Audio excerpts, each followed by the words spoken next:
ফজরের রক্ত উড়ি মসজিদে আইসা নামাজ পড়তাম পারি না। আমরাও নবীরে ভালোবাসি। ভালোবাসেন না? বাসেননি? কেরম না ভালোবাসা? এটা এটা ভালোবাসা হইল? কামের বেলায় নাই, আকামের বেলায় আছে। কিন্তু সেদিন দেখছি আবার যেদিন আর্জেন্টিনার খেলা আছিল সেদিন যুবকেরা সবাই আবার উঠছে। বুঝা গেছে তারা উঠতে পারে। কথা কন না? উঠতো পারে কিন্তু উঠে না। কারণ এই জমানায়, এই ডিজিটাল জমানায় আইসা যদি কোনো ব্যক্তি বলে আমি ফজরের রক্ত জাগ না পাই না, তে হইছে বড় আহম্মক। কেন? আপনার হাতে মোবাইল আসেনি?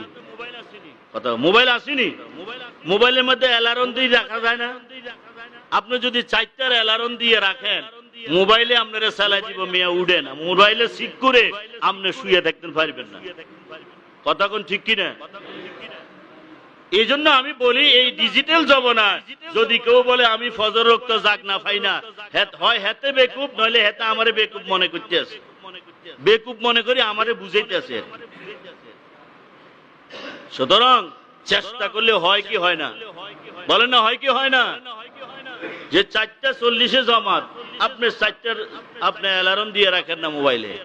এখন যুবক শুইতে তো যায় 3টা বাজে, এত 4টার অ্যালার্ম কেমনে দিব? সারা রাত্র ঘুরবো রাস্তা রাস্তায়, আর 4টা বাজে 3টা বাজে ঘুমাইতো। কুকুরের দশা হয়েছে, কুকুর সারা রাত্র হাঁটে, ফজর আজান দিলে এত উঠতে যায়। জানেন না এই ঘটনা?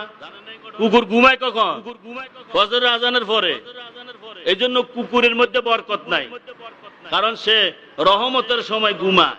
যেদিন রহমতটা নাজিল হইব তখন সে ঘুমায়, আর সারা রাত সে ঘুরে। ঠিক আমাদের মধ্যে আস্তে আস্তে বরকত উঠে যাচ্ছে। আমরা সারা রাত্র ঘুরি, তাস খেলায়, জুয়া খেলায়, ছক্কা খেলায়, মোবাইল টিভি। 2টা বাজে 3টা বাজে যখন রহমত নাজিল হবে তখন যায় শুইতো। নাউজুবিল্লাহ কন না?